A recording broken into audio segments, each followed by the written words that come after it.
Hello everyone, my name is James Kirtley and I'm here in the Philippines, and we are here to share with you today a little bit about our missionary work here in the Philippine Islands. My wife Daryl and I have been doing medical missionary work and health seminars since 1993 together here in the Philippines, and we live here.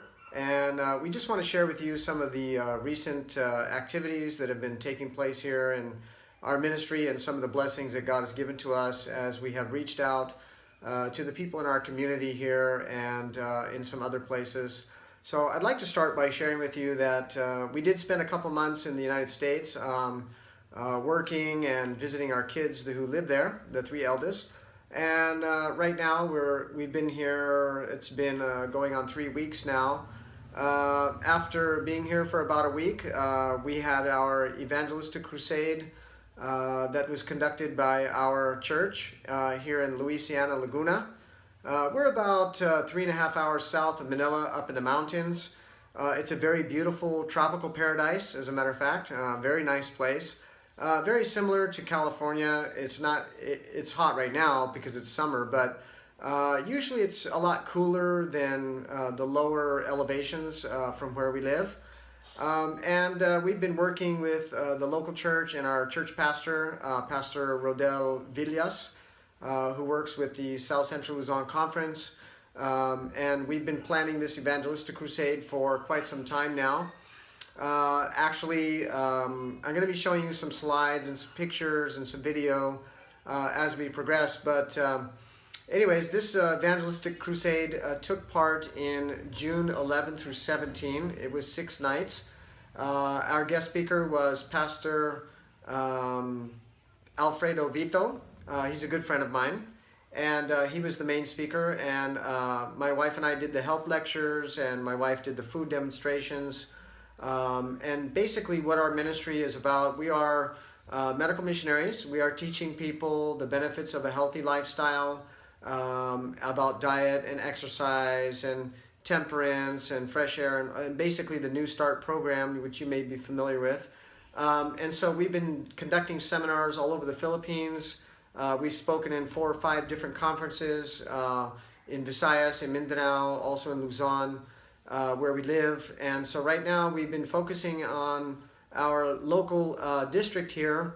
And before I left the country a couple months ago, we were conducting nightly Bible studies with several groups of people. And while we were in the United States, the pastor and the elders of our church, a good friend of mine, Junjun Estepona, who is the head elder of our church, he and pastor, as well as some of the other elders and laymen, we had 3 Bible workers. We're all working together to conduct satellite meetings, which are small meetings in the small, what we call barangays. A barangay is like a small village. And so they've been conducting these very aggressively. And so they laid the groundwork, and when we came back, we conducted the health lectures. And so we had some friends of ours from San Francisco Tabernacle Seventh-day Adventist Church come over, Sister Lily Tupas and Lydia Tan, and they sponsored this evangelistic crusade along with some of our other brethren in San Francisco. And so we'd like to show you some of the slides and some of the pictures of the evangelistic crusade. So I'm going to be showing those to you right now as I get my laptop, and then I'm going to talk a little bit more about our trip to Mindoro after the evangelistic crusade took place, and some of the good experiences that we've had. So I hope and pray that this will be a real blessing to you.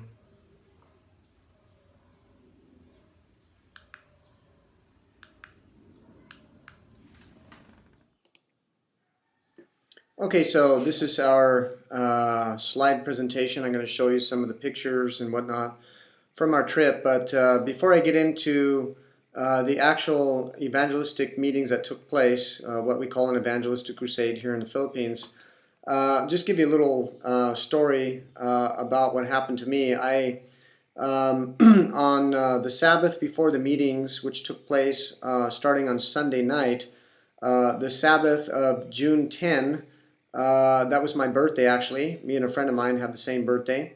And anyways, I got this terrible stomach ache, and I couldn't even visit with my friends. I spent the whole half of the day in bed, sick, and come to find out that after a couple days of excruciating, painful, intestinal cramps, I went to the doctor, and they took a lab test and found out that I had a protozoa in my intestine.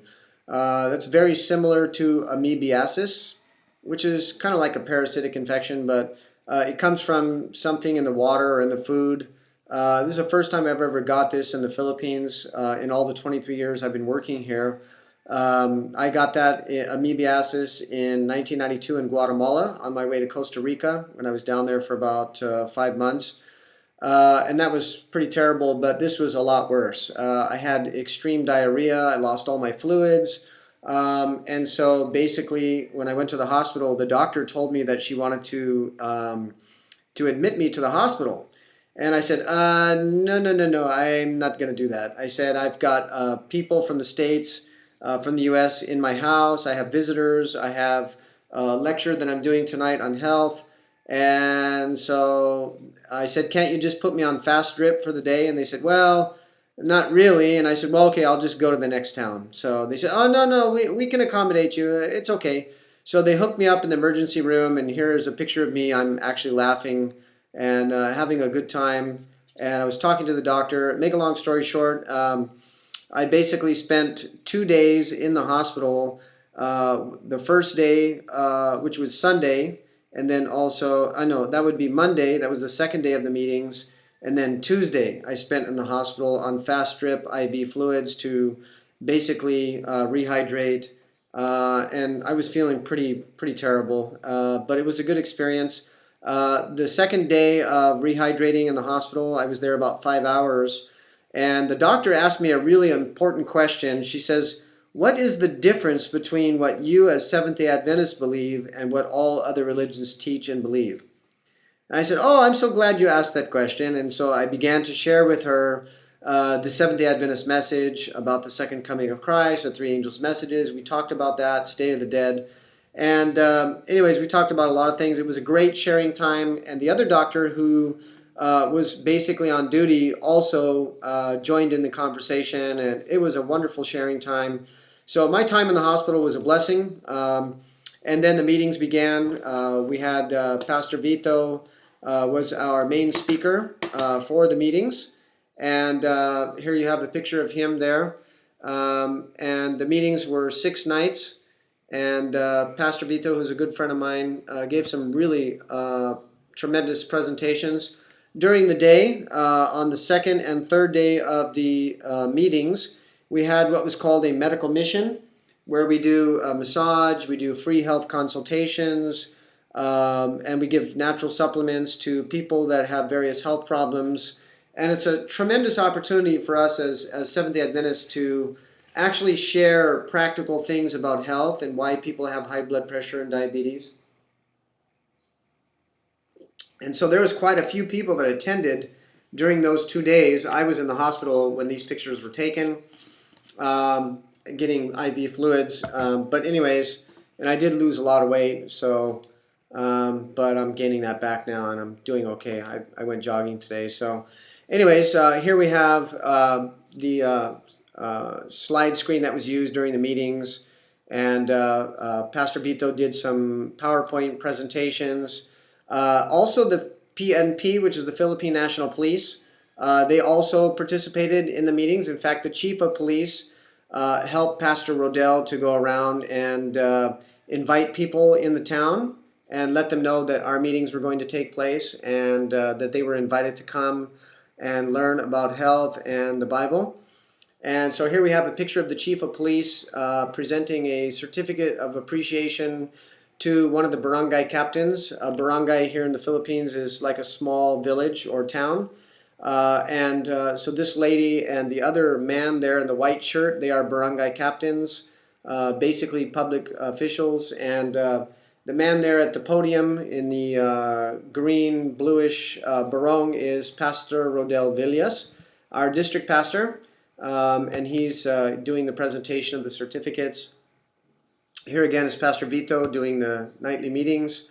And there I am in the front, and Sister Lily from San Francisco Seventh-day Adventist Church in the back there. And funny enough, the young man that was sitting next to me during the meetings was actually falling asleep on my shoulder, and he kept leaning on me, and he was just really falling asleep. So anyways, I thought that was quite funny. But the meetings were well attended. I'd say at the peak we probably had 75 people attend. It fluctuated between 30 to 75 people. And I had the opportunity to share a soprano saxophone instrumental rendition of Calvary's Love. And I'll show you a clip of that right now.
So here's Pastor Vito making an appeal for people to come forward and accept Christ as their personal Savior.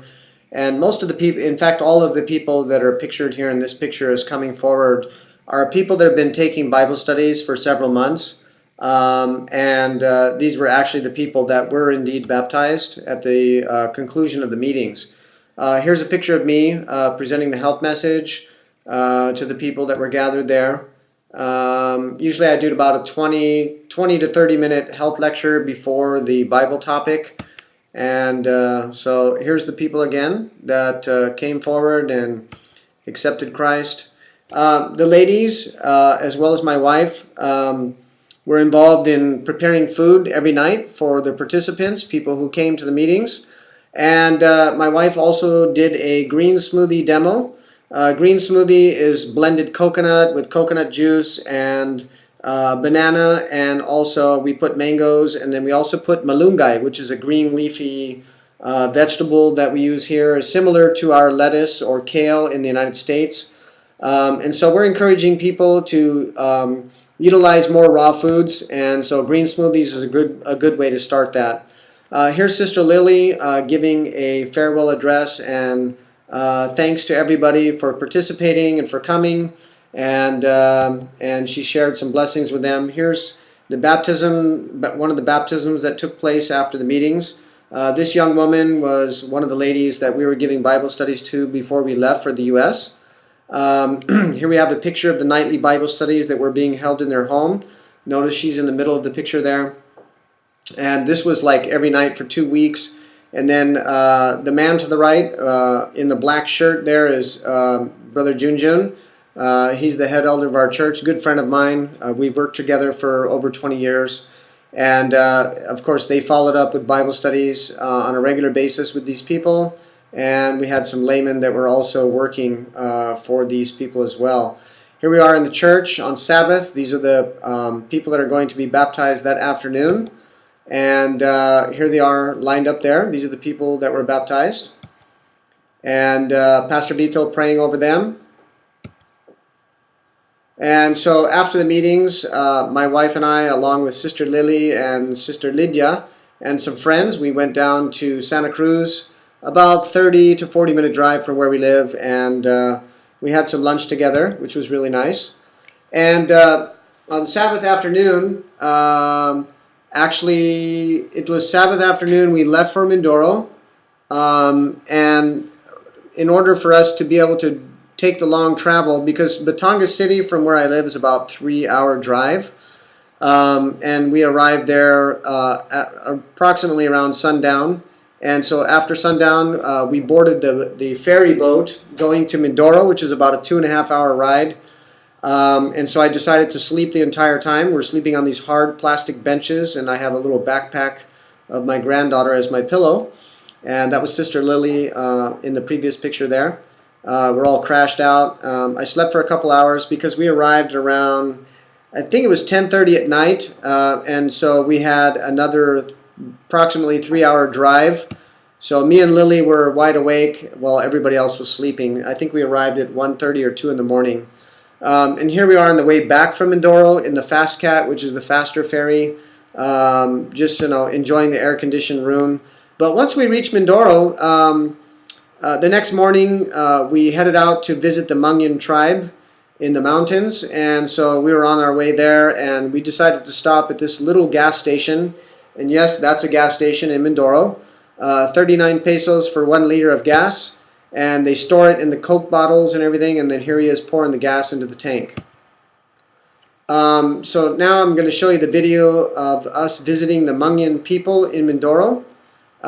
Local students were being supported to go to school, and there's a layman there by the name of Brother Bong who is giving Bible studies and nurturing 35 newly baptized people into the Seventh-day Adventist faith. They are from the Mangyan tribal group of people.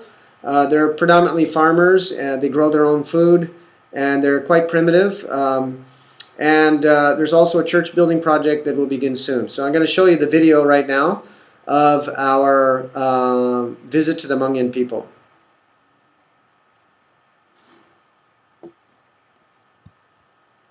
Okay, so here we are again in Mindoro. We're in the Mangyan village now, where the natives live. And we're going to be distributing some relief goods, and we met with the layman who's giving Bible studies to these Mangyan people. They have 40 members of the Seventh-day Adventist church here. That's what he said, there's 40. Anyways, and you can just see the little house here. It's a little hut that they live in. See the roofing there? It's all native materials, very small. And they're even growing some basil here and some. Hi, Annie. Yeah, I'll show you a video of the inside of the house here. Okay, so here's the hut. I'll give you an idea of where how these people live. Ito yung bahay nila. This is their house. It's just native materials, bamboo flooring. They even have a branch from some bananas that they had harvested that they were eating inside. And that's the door. It's a sliding door. Look at that sliding door. Sliding door, Daryl. Anyways, and then right now, the people who come for Bible study on Sabbath and come for worship, they are. How you doing, brother? Are you enjoying our trip? Oh, sure. Nice, yeah. This is where they worship here. And Annie's getting some of the basil. She's gonna plant that in Laguna. Yeah. Oh, saan yung? Ito. Oh. Kumusta, kuya? Yeah. Here's one of the Mangyan people. Yeah. Yeah. So ito yung. This is the CR, meaning the comfort room. This is the bathroom. So here's the bathroom. Oh, yung CR. Yung ano? Oh, that's not the CR. Yung pigeon. Saan yung CR dito? Walang CR. Walang CR? Wala. So Kalat. bukid na. So he said they just poop anywhere in the bush. I thought that was the bathroom. That's a pigeon coop. Hey, Jacob, that's a pigeon coop. I thought it was the CR. He said, no. He said, we just spread it all over the mountain. Anyways, here's the children. Ito yung mga bata. Yung mga Mangyan children. Hello. Say hi. Kumusta? Ilan taon kayo? 14? Okay, ikaw? 14 also? Pareho kayo Oh. Ito mga maliit. These are the little children here. These are all the children of the Mangyan. They are very small people. These are natives. Look at the baby. She's so cute. Yeah. Oh. Here's Nanay. Lola is weaving a basket. Oh, maganda yung gawa mo ah. Ang galing ah. Ang ganda no. Yeah. This is where they cook. This is the, we got some rocks here where they cook their food. They just put a pot on top of these 3 rocks, and then of course we thought it was interesting that they actually cook inside the house. And I asked this man, why is your house leaning to the side? It's like it's going to collapse. And he says, well, he said we did bayanihan. Well, bayanihan is where the people in the village will pick up the house and move it to another location. They actually physically move the house. And so when they set the house down, of course, it kind of, leaned to the side, and it's not really upright anymore. And so we were laughing about that, and I thought that was quite funny. So they actually moved the house because he was allowing them to have enough space to set up a place where they could worship on Sabbath. So he was being very kind, and you notice these posts here just in the center of the picture, and then to the right, holding up the roof under which they worship. This is their church where they worship on Sabbath. And so here's some of the young people there, some of the poor children from the village, and they were being served some drink and some food by our visitors. And here's the young people that are being sponsored to go to public school. And you have to remember that education is the ticket out of poverty in the Philippines. If you don't have an education, you're not going to get a job, and you're not going to work. And so they really have a rough time. Their parents are mostly farmers. Their grandparents are farmers. They live off the land. And of course, these young people are going to public school. And this young man standing next to me in the blue shirt there is Brother Bong. He is a layman. He is a volunteer missionary, and he has been instrumental in raising up 35 people who have been baptized among the Hmongian people in this village. And Sister Lily in the center there, and then my wife to the left of me, and some other friends of ours, some of them from states and from the Philippines. Now I'd like to share these quotations. This is some statements by Ellen G. White, and this is taken from Volume 9 of the Testimonies, page 27. She says, "Time is short, and our forces must be organized to do a larger work." And then she says, "The formation of small companies as a basis of Christian effort has been presented to me by one who cannot err." Volume 7 of the Testimonies, page 21. "Let there be in every church well-organized companies of workers to labor in the vicinity of that church." This is taken from Review and Herald, September 29, 1891. And then we have another statement. "In our churches, let companies be formed for service. Let different ones unite in labor as fishers of men. Let them seek to gather souls from the corruption of the world into the saving purity of Christ's love." 7 Testimonies, page 21. And the last statement, "The Church of Christ on earth was organized for missionary purposes." This is the purpose of God's church. Notice.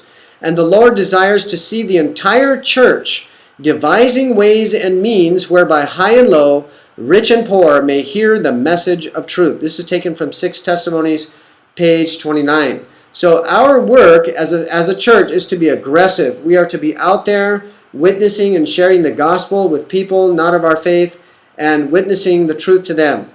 So this is part of our work. This is what we have been called.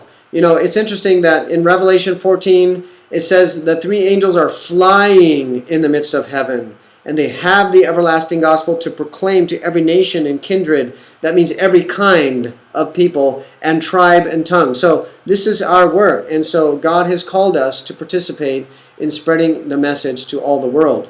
Here's our contact information. James and Daryl Kirtley. Restoration to Eden is our ministry name. Here's our email, stepstoeden@yahoo.com. Our phone number here in the Philippines, if you're calling from the United States, is 916-47. Anyways, thank you for listening to this short presentation and testimony.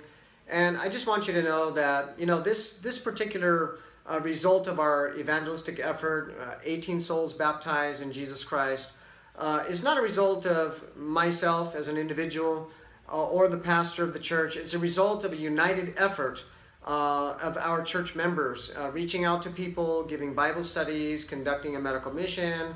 And it's my hope and prayer that you, the listener, will use the talents that God has given to you, and make every effort that you can to work together with your church members, your leaders, your elders, your pastors, evangelists, and do all that you can to bring people into the saving love of God as it is found in Jesus Christ. And that's my prayer. And if you have any comments, or you would like to subscribe to our video, please do so. We'll be putting out more updates and more testimonies, and we're going to be sharing some messages with you through video as we continue our ministry here in the Philippines. And may the Lord bless you, and thank you so much for listening. God bless you.